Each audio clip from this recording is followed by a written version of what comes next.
ამ მანქანაში იჯდა უძილაური. იქით ამ მხარეს, აი უკან მარჯვენა მხარეს. ლევან ჯანგველაძის მკვლელობის შემდეგ კილერი თბილისიდან ყინწმისის მონასტერში გაიქცა. გზა არ არის იმის მიერ, ტაძართან ჩამოვიდა. შაბათის გუნდმა იპოვა კაცი, ვინც კილერი თბილისიდან ქარელში ჩაიყვანა. ანერვულებული იყო, მე უთხარი რაღაცა საეჭოდ იქცევი მეთქი. ექსკლუზიურად აქ საღამოს 8 საათზე ვასაჯაროვებთ სათვალთვალო კამერის ჩანაწერებს, სადაც ჩანს, როგორ იგეგმებოდა კანონიერი ქურდის ძმის მკვლელობა. კილერს ვერესხეობაში დაუტოვეს იარაღი და ფული. შემდეგი კითხვა. მიპასუხეთ. შემდეგი საბედის წერო გასტროლის წინ ჯანგველაძე და კილერი ერთმანეთს პირისპირ ხვდებიან. რა უთხრა ჯანგველაძემ კილერს? ლევან ჯანგველაძე გარდაცვლილია ბრალებული დომილის უკრებას. მაგრამ მასთან ერთად ოქროს მოწმა იყო. პროკურატურა საქმეს ვერ ხსნის. დამკვეთზე სიტყვას ვერ ამბობს. არის თუ არა ლევან ჯანგველაძის მკვლელობის დამკვეთი ისეთი ადამიანი, ვისაც ქართულ ოცნებაში დიდი გავლენები აქვს. საიდან იღებს ეს ადამიანი ინფორმაციას, თუ მას ვინმე მკვლელობის ჩადენაში არ ეხმარებოდა? ვინ გასცა კანონიერი ქურდის ძმა?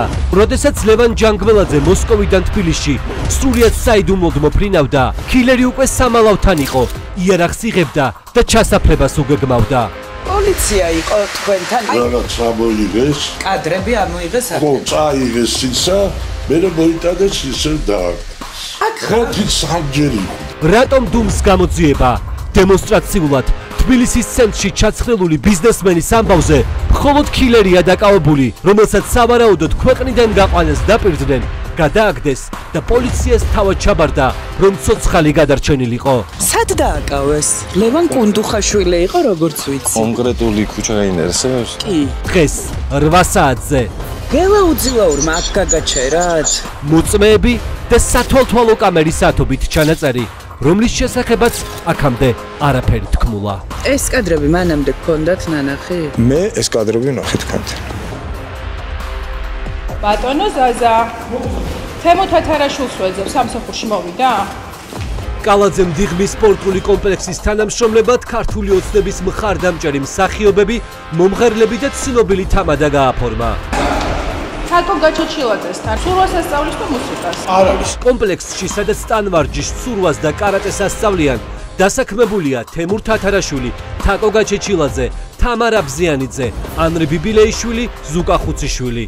ოლიმპიური ჩემპიონი თემურ თათარაშვილი გისმენთ. ბოლოს სამსახურში როდის იყავით? არა მაქვს სურვილი რომ აჩოტები ჩაგაბაროთ თქვენ. კალაძე ამბობს, რომ ოცნების მხარდამჭერმა მომღერლებმა დიღმის სპორტულ ცენტრში მუშაობის დასაწყებად ცივები დააგზავნეს.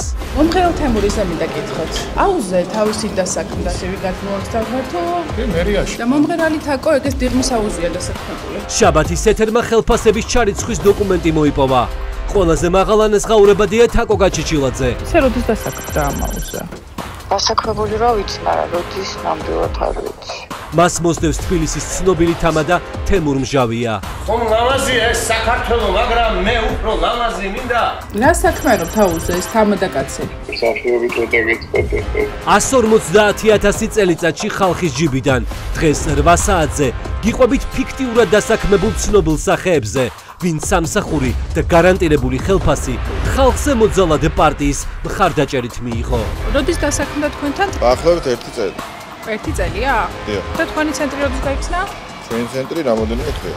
მერიიდან 1000-ობით ლარის გადარიცხვის სიების გამოჟონვის შემდეგ ახლა ცნობილი სახეები ამტკიცებენ, რომ 1 წელია ხელფას მერია ფიქრისთვის უხდის, როგორ მისცენ დიღმის სპორტულ ცენტრს ახალი სიცოცხლე. ხელფასი გერიცხებათ იმაში, რომ არაფერში გერიცხებათ, ხო? არა, ხელფასი მიცხება იდეებში, მომავლის დასახვაში. ხალხის ფული ფიქრისთვის თუ ხალხის ფული ოცნების ერთგულებისთვის? ვის რამდენ სურიცხავენ, ნახეთ 8 საათზე.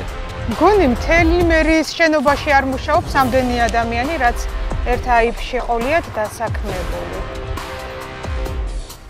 დაინიშნა ბექა მამარდაშვილი ავტოს მოსმენების უფროსად, რა იცით ბატონო?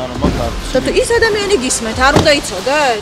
კობახიძე მოსმენების სამსახური ჩააბარა კაცს, რომელიც წლების განმავლობაში ქართული ოცნების ლიდერებს უსმენდა და საიდუმლო ფაილებს ბიძინა ივანიშვილისთვის ამზადებდა. არის თქო საინტერესო ასეთ მნიშვნელოვან სამსახურს ვინ უხელმძღვანელებს? ვინ არის მოსმენების სამსახურის ახალი შეფი? ეს ბატონი ცხოვრობს? ხო. შინძიკი დავინახე. 8 საათზე სუსიდან სკანდალი წასული ბექა მამარდაშვილის ამბავი, რომელსაც ახლა ფარული მოსმენების, თვალთვალის და ადამიანების ადგილსამყოფელის დადგენის საიდუმლო ოპერაციების სამსახური ჩააბარეს. თუ კარგად უნდა მოგისმინოთ, ახლა ტურისთვის დააბრუნეს ეს ადამიანი უწყებაში. დიდი ცვლილებები ოლიგარქის კარზე, ვის ნიშნავენ და ვის უშვებენ, თავადაც სახსნას ვერ უძებნიან. მომიკითხავ, ახლა რა ხომ კითხები გამისადა, ახლა ეს ადამიანი გისმენთ და საინტერესო იქნება. საიდუმლო სამსახურის საიდუმლო თანამშრომელი, რომელსაც ახლა მთელი მოსმენები ჩააბარეს, წლების წინ მისივე შეფმა გაშიფრა. საჯაროდ ხელი დაადო, რომ ისამზადებდა ბიძინა ივანიშვილისთვის ქართული ოცნების შეფების საუბრის სტენოგრამებს. როგორ დაბრუნდა თქვენი შვილი სუსში ხო გაშვებული იყო ამ სამსახურიდან? მოგიკითხეთ იმას, სუსის უფროს მიხედავს თავისაკის და ამის თავი. მოსმენების სამსახურის ძველი შეფი ისე გაუშვეს, რომ არც კი უთქვამთ რატომ. ახალი შეფი თითქოს კონკურსით შეარჩიეს, მაგრამ ვინც კომისიაში იყო, 2 დღეში დაავიწყდა. რატომ დატოვა სახელმწიფო უსაფრთხოების სამსახური 4 წლის წინ ამის შესახებ არ უსაუბრია, არც კითხვები არ დაუსვა? ესეთი რაღაცა არ მახსოვს. რის გამო შეცვალეს მოსმენების სამსახურის შეფი და რა იქნება ახლა? ნახეთ დღეს საღამოს 8-ზე. ეს და ბევრი სხვა ამბავი დღეს საღამოს 8 საათზე, რა თქმა უნდა, ტელევიზორზე.